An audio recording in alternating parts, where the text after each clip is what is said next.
আসসালামু আলাইকুম। সর্বশেষ আপডেট বাংলা সংবাদ। শুরুতেই শিরোনাম। শুরুতেই জানাবো গুরুত্বপূর্ণ ভয়ঙ্কর সংবাদ। গোপালগঞ্জের পুলিশদের দাপটে কলঙ্কিত হয়েছে গোটা পুলিশ বাহিনী।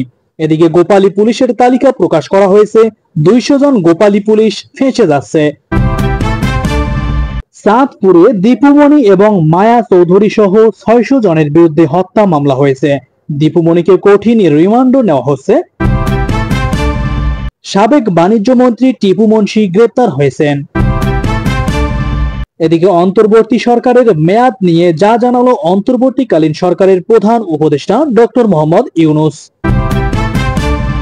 সবশেষে দেখবেন হাসিনা দিল্লির কট্টর সমর্থক হয়েও শেষ রক্ষা হলো না হাসিনার, কেননা তার কূটনৈতিক পাসপোর্টের মেয়াদের কারণে ভারত সরকার তাকে বাংলাদেশে পাঠিয়ে দিচ্ছে। এতক্ষণ শুনছিলেন সংবাদ শিরোনাম, এবার বিস্তারিত। 2009 সালে ক্ষমতায় আসার পর হাসিনা তার ক্ষমতা টিকিয়ে রাখার জন্য মাস্টার প্ল্যান করেন। এই মাস্টার প্ল্যান ছিল বাংলাদেশ পুলিশ বাহিনীকে নিয়ে, কারণ তিনি জানতেন পুলিশকে যদি বশে আনা যায় তাহলে দেশের মানুষকে শায়েস্তা করা সহজ হবে, তারা চুপ হয়ে থাকবে। জানা গেছে হাসিনা ক্ষমতায় আসার পর পুলিশ বাহিনীতে 32,000 সদস্য নিয়োগ করা হয়েছে, যার মধ্যে 8,000 ছিল গোপালগঞ্জ জেলার। নিয়োগের ক্ষেত্রে এই দলীয়করণের আদেশ আগেই দিয়ে রেখেছিলেন হাসিনা। এখান থেকেই পুলিশ বাহিনীতে দুর্নীতি শুরু হয়ে যায়।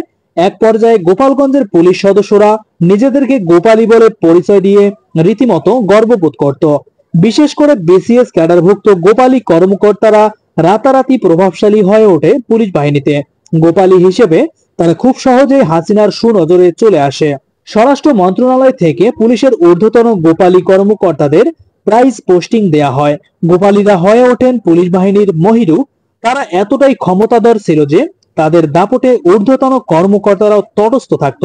এমনকি একজন ডিএমপি সাবেক পুলিশ কমিশনার হাবিবুর রহমান, হাসিনার পতনের পর যাকে চাকরি থেকে অব্যাহতি দেয়া হয়, 1998 সালের 22 ফেব্রুয়ারি 17তম বিসিএস পরীক্ষার মাধ্যমে তিনি সহকারী পুলিশ সুপার হিসেবে বাংলাদেশ পুলিশে যোগদান করেন। হাসিনা ক্ষমতায় আসার পর পুলিশের গুরুত্বপূর্ণ পদে আসীন ছিলেন হাবিব। তিনি ঢাকা জেলায় এসপি থেকে শুরু করে পদোন্নতি ক্রমে বাংলাদেশ পুলিশ সদর দপ্তরে অতিরিক্ত সহকারী পরিদর্শক হিসেবেই পদস্থ হন। হাসিনার আরেক আস্থাভাজন পুলিশ কর্মকর্তা ছিলেন সাবেক আইজিপি বেনজির আহমেদ। শুধুমাত্র গোপালী হওয়ার কারণে এই কর্মকর্তার দম্ভ, অহংকার, দাপট ছিল অন্যরকম। কথিত আছে বেনজিরের কাছে স্বরাষ্ট্রমন্ত্রীও পাত্তা পেতেন না। হাসিনা ক্ষমতা দীর্ঘায়িত করার গোপন নকশা বাস্তবায়নের জন্য তৎকালীন ডিএমপি কমিশনার বেনজির 2010 সালে মতিঝিলের শাপলা চত্বরে হেফাজতের সমাবেশে গণহত্যা চালায়। এই সাথে ক্ষমতার অপব্যবহার করে তিনি হাজার হাজার কোটি টাকা হাতিয়ে নিয়েছেন। ইসলাম বিদ্বেষী বেনজিরের দুর্নীতি, হিন্দু সম্প্রদায়ের জমি জবরদখল সহ নানা কীর্তিকলাপ ইতিমধ্যে দেশবাসী জেনে গেছে। দুর্নীতির দায়ে অভিযুক্ত হাসিনার বিশ্বস্ত সাবেক এই আইজিপি এখন দেশান্তরী হয়ে পালিয়ে বেড়াচ্ছেন। হাসিনার শাসনামলে 15 বছর 7 মাসে ডিএমপিতে গোপালী ইন্সপেক্টরদের ঢালাওভাবে থানার ওসি হিসেবে নিয়োগ দেওয়া হয়েছে। বিশেষ করে 2014 সালের নির্বাচনের আগে জামাত নিধনের মিশন হিসেবে গোপালীদেরকে থানায় থানায় ওসি হিসেবে নিয়োগ দেওয়া হয়।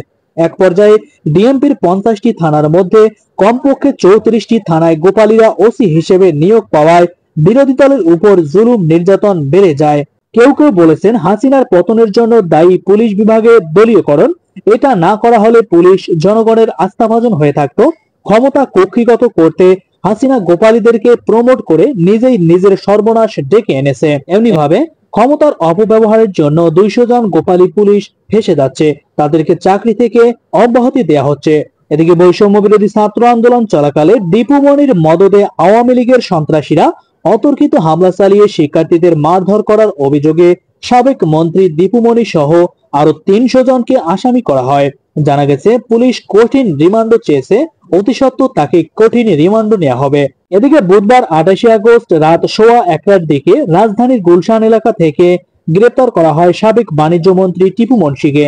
র্যাব সদর দপ্তরের গণমাধ্যম শাখার সহকারী পুলিশ সুপার ইমরান খান এমন তথ্য জানিয়েছেন। বৈষম্য বিরোধী ছাত্র আন্দোলন চলাকালে গুলিবিদ্ধ হয়ে স্বর্ণ শ্রমিক মুসলিম উদ্দিন মিলন নিহত হওয়ার ঘটনায় টিপু মুনশিকে গুলশান 1 থেকে গ্রেপ্তার করা হয়। টিপু মুনশি এবং তার পরিবারের সদস্যদের ব্যাংক হিসাব স্থগিত করে বাংলাদেশ ফিনান্সিয়াল ইন্টেলিজেন্স ইউনিট, সেই সঙ্গে তাদের মালিকানাধীন ব্যবসা প্রতিষ্ঠানের ব্যাংক হিসাবের লেনদেনও স্থগিত করা হয়েছে।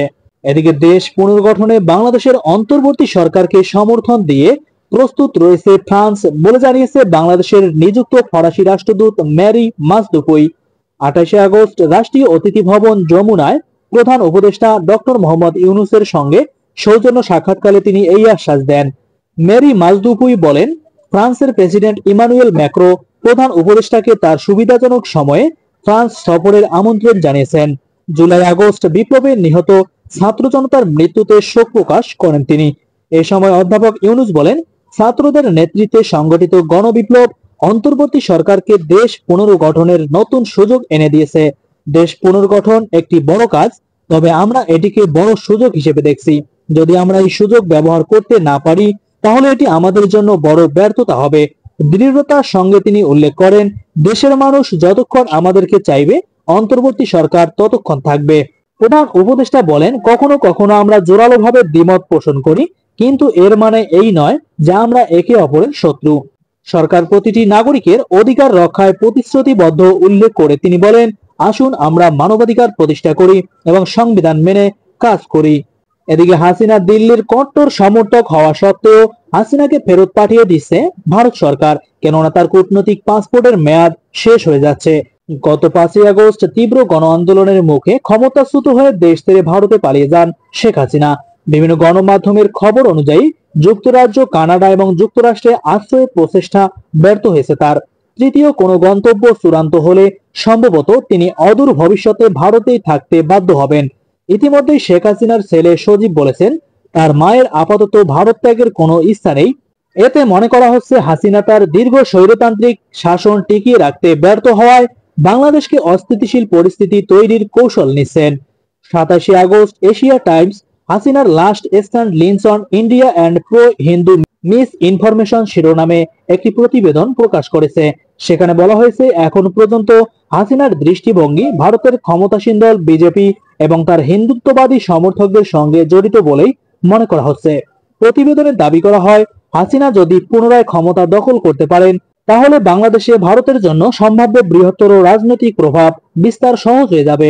এদিকে হাসিনার কূটনৈতিক পাসপোর্ট অর্থাৎ লাল পাসপোর্টটি বাতিল হওয়ার কারণে ভারত সরকার তাকে বাংলাদেশে পাঠিয়ে দিচ্ছে। আর মাত্র 18 দিন তিনি ভারতে অবস্থান করতে পারবেন।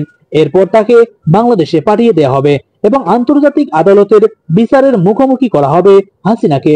বন্ধুগণ, এই ছিল আজকের সর্বশেষ বাংলা সংবাদ।